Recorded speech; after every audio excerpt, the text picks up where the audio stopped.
Okay, so magandang umaga, magandang tanghali, magandang hapon, magandang gabi sa inyo pong lahat. It's me again, Angel Whisper 11, ang inyong pong lingkod na magbibigay po ng mensahe sa inyo. Mula po kay God, sa mga Ascended Masters, Holy Spirit Angels, Archangels, Universe, Ancestors, Spirit Guides, Elementals, and sa mga Animal Spirits, from the Animal Spirits. Syempre, bago po ako mag-umpisa, nais ko po muna magpasalamat sa lahat po ng mga patuloy po na sumusubaybay po ng ating YouTube channel. And sa mga bago po mga subscribers or followers po. And sa TikTok po, no, hindi ko in-expect na kahit wala po ako mga post doon, is continuous po na maakyat naman po yung followers. Maraming salamat po sa mga followers doon. And now is, kukuha po tayo ng energy ninyo today, kung ano po ba yung mga nangyayari sa buhay-buhay ninyo, no? So, let's see, ano na ba tayong petsa ngayon? May 5, no? Masyado nang late. Since nagdaan po ang weekend, so that's my rest day, kaya hindi rin po ako nakapag-reading. And syempre, dumaan po ang first Friday. And sa first Tuesday, sa mga gusto po ng ritual for the healing, no, ito po is a one shot lang din po, so chat lang po kayo. And also for the abundance and prosperity, meron din po tayo dyan, so chat lang po kayo. And sa Maria Adonai FB account, na magpo-post din po ako doon later, yung mga kaganapan po nung sa beach, no, pero yun po yung and baka doon po ako mag-post ng about sa ritual, also sa TikTok account. Uunti-untiin ko lang po, no? And mag-reflex din ako later. I don't know, maybe this week, no, is mag-reflex po ako ng mga bato or mga kalikasan o mutya na, hindi naman mutya totally, merong mga mutya pero meron din po hindi, no? So, i-reflex ko po yan sa mga ibang accounts, social media accounts na meron po tayo. Okay? So now is, ano po ba ang energy nyo ngayon? Ano po ba ang kaganapan sa inyong buhay-buhay? Though, meron pong pinakita sa akin na, it's not, hindi ko alam kung dream ba yun or vision, na pinakita ko sa akin yung crucifix. Pero ang crucifix na to is, nakaside, na nakapako nga si Kristo, na medyo, parang ang liwanag is nasa likod, but yung malapitan na view is medyo parang aninag, no? Aninag na there's a crucifix na pinakita sa akin. So, actually isa yan sa mga malamang, no, makapasok po dito kasi gano'n naman po kung may mensahe po sa akin, idadaan naman po yun sa card. Okay, so ito po is para po sa mga baguhan na nandito. Ako po is a spiritual tarot reader, spiritual healer, and also a ritualist. Okay? So, now, I'm using this oracle decks. Puro oracle tayo, no? Wala muna tayong tarot. Though, meron naman ako dito pwedeng bunutin. But, depende naman yan sa magiging topic natin ngayon. Okay, so, let's start. Actually, meron ako mag-reflex din sa inyo na konti. Pero ito po is a red jasper, no? This is a red jasper. Raw. This is a raw. So ito po is, pwede ko naman itong i-polish. Pero hindi ko po ito para galawin sa ngayon. Pero may halo po siya. May halo po siya dyan sa loob. Ito po, hindi po ako nakapulot nito, kundi yung anak ko pong bunso. Na naghahanap po ako doon, pero wala po akong makita. And ito rin siya din na may po, pero ito medyo polished, makintab po siya. Also red jasper. Meron pa po ako doon sa altar, maliliit naman. Okay, so ito naman yung tinatawag na, kumbaga sa crystals, no, tiger's eye. So ito is dagat, ito po is, consider tiger's eye. So ito po is, napakaganda po dito, napakaganda, parang protection po sa mga kulam, no, sa mga kamalasan, sakit, ganyan, ito po yan. So ito po, yung iba po, no, like mga antingero is dinudurog naman po itong mga ganito. Yung iba, pagkakasya po sa bibig ng ano, kasi napapakabihira po makuha nito yung mga ganitong klase. Sa dami po doon, no, ito lang po nakuha ko. Ayan. And ito naman cowrie shell is talagang subok na po to na pang-abundance po talaga. No? Cowrie shell, ayan. Huwag nyo pong dadaan-daanan to. Sa tabing dagat po napakarami nito. Huwag nyo pong daan-daanan to. Na parang wala lang. Meron po yan. May silbi po yan. Napakalaki po ng silbi niya. Ang dami ko po niyan. Pero ito po ang bihira naman doon sa pinuntahan namin. Bihirang-bihira. Ang marami po doon is mga ganito. Ito. So ito po is gagawin ko po ito. I don't know kung ito is gagawin kong bracelet. No? Parang ganyan. Na may tali na lang po dyan. Pero ang gagamitin ko pang tali dito is red one. Okay. And also this one. Ito po is tingin ko, ito is ano to eh, fossil. Fossilized na bato. This one. So mga ito yung nakuha ko. And also, ang hindi mawawala is yung mga crystallized na bato. Hindi ko lang kung makikita nyo siya sa camera eh, mga kinang. Kasi medyo malabo po yung I don't know, no? Pero ito po is isa to. Ito po yung tipong pagka biniyak nyo daw is meron pa po yan sa loob. So yan, and marami pa po, no? Nandun sa, ito pala. Meron kasi ako dito sa center table. Ayan. So, marami ako mga kasama, mga, ayan, nakikita nyo yan, ayan, may mga kumikintab-kintab, diba? So, ayan. So, back and forth yan. Ayan. Yun. So, ito po is, pwede ko rin po itong isang cup, actually, sa mga langis, ganyan. Pero yung iba is pwede po itong pang-abundance. Kasi yung spark na, no. Yan. Meron pa po yan. Marami po yan. Okay. So, meron din ako nakuha ng green, yellow, and may nakuha rin po akong, anong tawag doon? Rose quartz. Rose quartz, may nakuha rin po ako doon. Ganito siya, ganito yung itsura niya. Pero syempre, ito kasi mga polish na po to eh. As in, nakikintag na po itong mga to. No? So, ito is mga nakat na. Pero yung iba kasi dito is, pag nakukuha po sa mga bundok or sa tabing dagat din, is, ano na lang to, alam niyo yun? Pinapakintab na lang or talaga pinoforma na lang na ganyan. Pero yung iba talaga meron kasi ito po unang nakuha ko talagang meron eh. Ito po yung kauna-unahan ko nakuha. Ayan. Ayan, yung mga parts po talaga sa loob kung makikita niyo. Isa po ito sa pinaka malakas ko na tangan. Ayan. Okay? So now is mag-start po tayo. Ano po natin po yung energy na makukuha natin po ngayon. Okay? So, let's start. So, pray po muna tayo. So, actually lahat naman po yan. Gagamitin natin. Magkahalungkat po tayo ngayon ng inyong mga energies. Sa ngalan Diyos Ama sa langit, mahal sa Kristo, mahal na Birhen Maria, mahal sa Santo Niño, basbasan niyo po ninyo pakalalakas sa kapangyarihan banal, dugo, banal ang araw, banal ang spirito, mga cards na ito, para po makapagbigay po ng mensahe sa aking tagapanood. Naway kami po inyong bigyan ng kaligtasan, iniyo po sa mga kapahamakan, disgrasya sa kuna, at pagklase ng karamdaman at tukso, at bigyan po ng kagaling lahat ng mga karamdaman. Hinatid niyo po sa akin ng mensahe para po sa aking tagapanood, nang sa ganun po sila ay mabawasan ang pag-iisip. Maraming salamat po. Amen.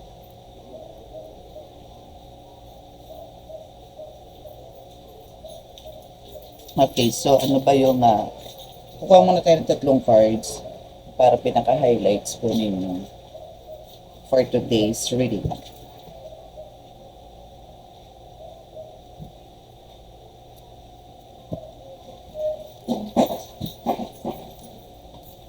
Ano po ba ang meron sa inyo ngayon? First reading, first card. Ano po ba ang inyong first card? Wala. At wala. Okay, so let's see. Ano? Oh my God. Bududal na naman.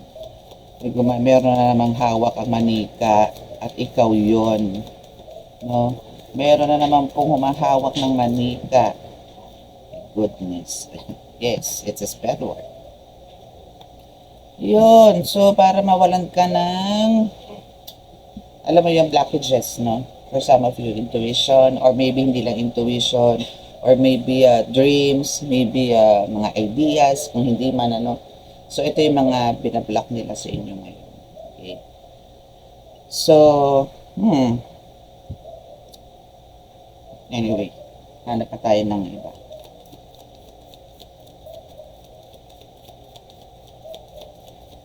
Ano pa ba?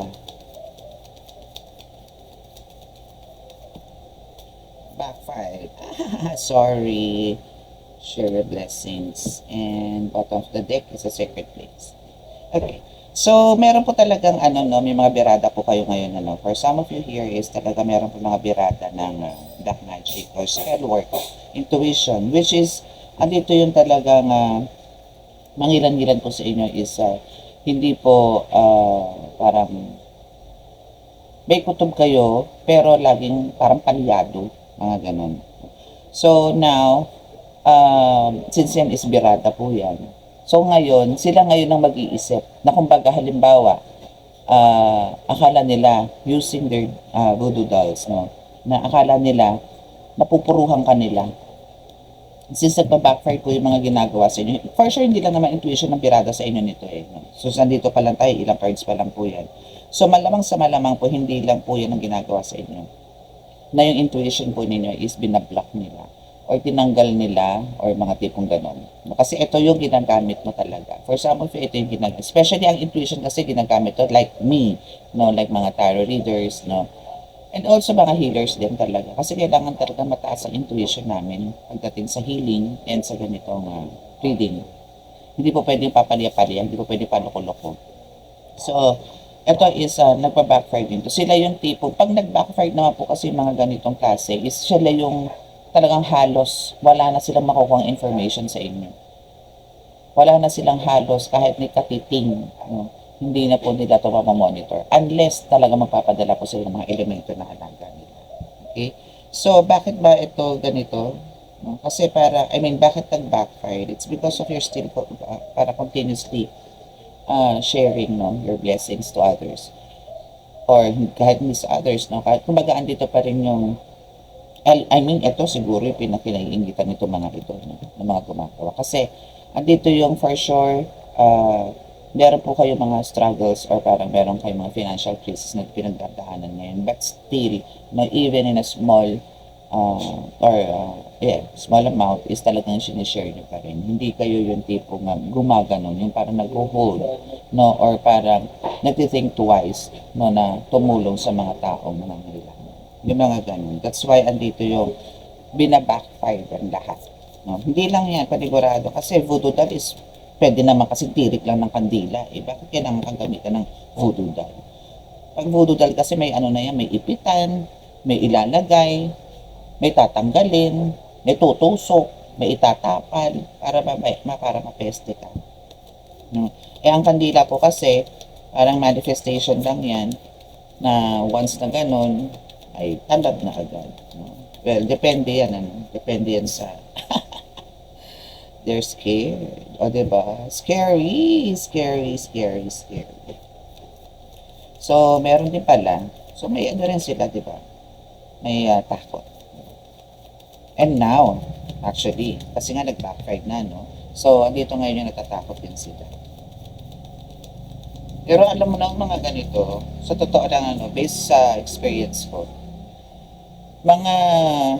mga tumitiklop po yan pagka nahuli po namin yan ng mga manggagamot. So, pagka halimbawa dito sila sa period na nanghihina, nasaktan, tatawag po yan sa kaanak o tatawag po yan sa mga kakilala nilang mangkukulam din. Hihingi po ng tulong yan doon. No? Pero yung iba po talaga, bibitaw yan, pero iba na po yung gagawa sa inyo. Kakilala po niya or kamag-anak po niya. Ganon din po yan. So, mahuhuli ulit yan. Ganon lang din po. Kung parang, lalo na po ito sa mga baguhan na mga manggagamot na nandito. Ang kailangan nyo lang po talaga dito is tiyaga. No? And kailangan din po, yung pasyente po ninyo is willing po talaga na bumalik din po sa inyo.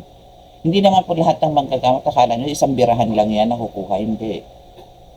Kung mga nakikita nyo yung mga videos ng iba pong mga manggagamot, akala nyo isang banatan lang po yan, hindi. Meron lang po akong isang manggagamot na popular talaga ngayon na nakikita ko na talagang video niya pa rin, na talagang pinakikita niya, bumabalik talaga dahil sinapian uli, dahil binalikan po ng kulam. Hands up ako dun sa manggagamot na yun. Kilala nyo po yun. Ano po yun? Kilala po yun. Kasi po yung iba, meron pong sinasabi na, ano ko na yan eh, kumunyon ko na yan eh, na ano ko na yan eh, imposible balikan kanyan. Hindi po. Kasi po may mga pwede silang lapitan na iba. Pwede po silang pumunta sa ganito uli. Oy, kasi ganito, pinarusahan ako nito. O ito yung pangalan nito. O ito, birahin mo yan. Mga ganun. Natalo ulit yung isa. So yung isa natalo, yung pinuntahan niya, ngayon hanap na naman ng iba yun. Maraming connections yan. No? May mga ganun talaga. Kaya nga po sa mga healers din, meron po talagang, yung iba po talagang gumagawa ng team, no, or a group, no, kasi nga po minsan mas maganda po talaga kung talagang syempre kapit-bisig ng mga manggagamot na talunin yung mga ganitong kampo ng kadiliman. Yun nga lang po, yung iba talaga pong parang ayaw padaig na sila ang malakas at yung iba ay mahina. Wala pong ganun. Pagka kayo po'y binless ng Panginoon ng kakayanan, lahat po yan malalakas. Kasi yung power, no, natin is galing po sa Panginoon yan. Hindi naman po yan, wala pong lamangan yan, kumbaga. Yan nga lang po, iba-iba yung kakayanan ng mga manggagamot. Iba-iba po yan. Iba-iba yung expertise. Iba-iba yung specialty, kumbaga parang ganun. Na wala po sa isa. Na ako meron. Na siya naman is meron, ako naman ang wala. May ganun po yan. Hindi po yan palakasan. No, wag po kayong, sa mga baguhan po manggagamot dito, wag po kayong parang mag-expect, no, na halimbawa ako may ganitong kakayanan, gusto mo ikaw din may ganitong kakayanan. Possible naman eh. No, possible naman. Pero meron ka kasing kakayanan talaga na wala naman ako. So, alam mo yun, ang kailangan nyo lang po talaga dito is makontento rin po. So, kung ano po yung pinagkakaloob sa atin, wag po tayo mapaghanap. Okay? So, alam nito na talaga nagba-backfire yung mga ginagawa sa inyo. And yun na nga, natatakot sila. Ano pa? Iyak mo ni popcorn. Diba? So, natatakot sila. And nandito yung spell work. So, malamang sa malamang. Yun na nga po yung kinukwento sa inyo. Bakit may liar dito? Bakit may sinungaling na nagaganap dito sa spell work na ginagawa sa'yo ngayon? So malamang natalo na namang gagamot yung gumagawa sa'yo na unang-unang atake sa'yo ng spiritual. Now, yun na nga, pumapasok na dito yung nang humihingi na siya ng tulong, no, sa kapwa niya rin mangku na nagsasabi ng mga puro kasinungalingan na ngayon papatulan ngayon itong isa. Babanatan ka ngayon yan. But, eto na nga, they know who you are. So, kilala ka nila eh. So yung nilapitan nito naman, kung itong mangko na to is mahina at pinuntahan niya itong manggagamot na to, mangkukulang. Pinuntahan niya to na mas mataas ang antas sa kanya, natalo mo. No, is dito ngayon yung alam niya kung ano kasi kakayanan mo. Alam niya kasi kung ano ang meron ka. So now is hindi to, umurong na to. Meron man sa inyo na talagang lumaban din, pinakita rin yung tigas niya, pinakita rin yung galing niya, natapatan ka, o higitan ka, no? Pero hindi nangyari. Kasi may faith kayo, taas ang faith mo. No? And God shows you. So, syempre si God pa rin talaga pinakamataas sa lahat at walang makakahigit dyan. Okay? Pagka pinili ka ng Panginoon, wala nang wala nang dapat doon, wala nang explanation, wala nang saksakan. Pag pinili ka ng Panginoon, ibig sabihin, ka na yan, child of God ka na. Lahat naman tayo, anak ng Diyos eh. Yun nga lang po talagang, yung iba-iba po, sa ibang pamamaraan po ang ginagawa. May mga pang-aabuso, may pandoloko, may panlilinlang, no? May sinungalingan, ganyan. See? Okay, so andito yung expose in reverse, no? So, nagtatago sila. Eh, wala naman talaga lumantad na ganyan. Anyway, ito ha, kasi nasa camera po tayo, so exposed sa akin po is in reverse, sa inyo po is upright. So, ito po is exposed na talagang, actually, alam nyo na po to. No? Alam nyo na po to eh. And now, andito na nga po yung, kung meron man pong gumaganap sa inyo ngayon, meron man kumakalikot sa inyo ngayon using this voodoo doll, hindi na po siya yon, hindi na po yung una na umaatake sa inyo, iba na po yan. Iba na po yung bumibira sa inyo ngayon. So, ganun pa man, is kahit na ganun nga nangyari, parang yung iba umurong, iba talagang lumaban, namangko, at hininga nila ng tulong. So, andito ngayon yung still, nandito ka na parang as a magnet, na talagang marami kang na-attract na maraming tao. Especially if you are into social media, like marami kang accounts or social media accounts. TikTok, FB, YouTube, pa ba, Instagram, mga ganyan. No? And maybe for some of you is an tarot reader. No? So, andito yung, and may nagsasabi rin po sa akin na some of the tarot readers are also attacking you. So, meron din, may naiinggit din sa'yo ng mga tarot reader. If meron po rin nakikinig mga tarot readers dito, so careful din po kayo. Ang dami pong evil eye dito sa social media na to, as in billions, trillions. No? So, careful ka lang. So, social media is attacking, no? Andito talagang parang gusto ka rin ito nga, siguro mabura. Mga tipong ganun. But no fear. Okay? So, wala kang dapat itatake. Okay? So, what else?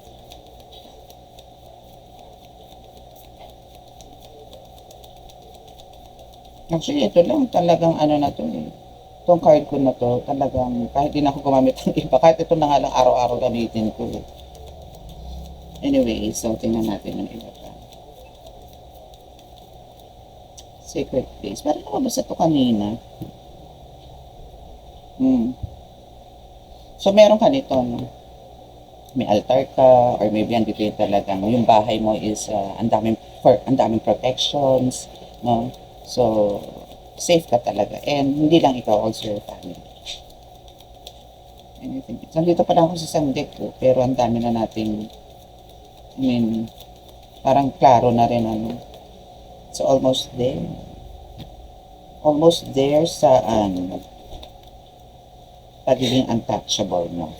No? Kasi, andito ka naman, yes, kasi, ano kaya, nasa sacred place kayo, kung baga kung nandiyan ka sa lugar mo, hindi na ako magtataka. And andito yung talagang full of protection ka. So, untouchable ka talaga kasi you are talagang highly divided, highly protected by the divine. Diba? So, claim nyo po yan.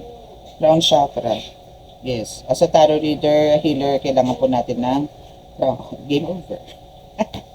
So, yung intuition, no, na binaliktad nila or parang andito yung hindi ka nila, andito yung manipulation, brainwashing, mga ganyan. So, wala na yan. Game over na po yan. Here's the card. Okay. So, yung crown chakra mo is talagang affected sa ngayon or talagang ito yung binibira nila. And namatay ang kandila. Okay, so that's your reading for today. So, sa mga resonate po dito at ito po nakaka-subscribe, please click the subscribe button, click like and share, and click the notification bell para po updated kayo lagi sa ating reading. And wait po kayo for the live para po sa ating healing session. Okay? And sa mga nag-aantay po dyan ng mga healing water, no? So, abang-abang po kayo. Hopefully, within this week na isagawa ko po yan. Matagal-tagal na rin po ako din nakapag-live, no? So, maraming salamat po para po sa mga nakinig. Again, sa mga, andyan na po sa description box ang aking contact details, even the address is there kung halimbawa gusto nyo pong mag-walk-in or online. Again, by appointment po tayo, wala po tayo on the spot. Okay? So, maraming salamat po sa inyo. God bless you all and love, peace and light, love, peace and hope, and bye.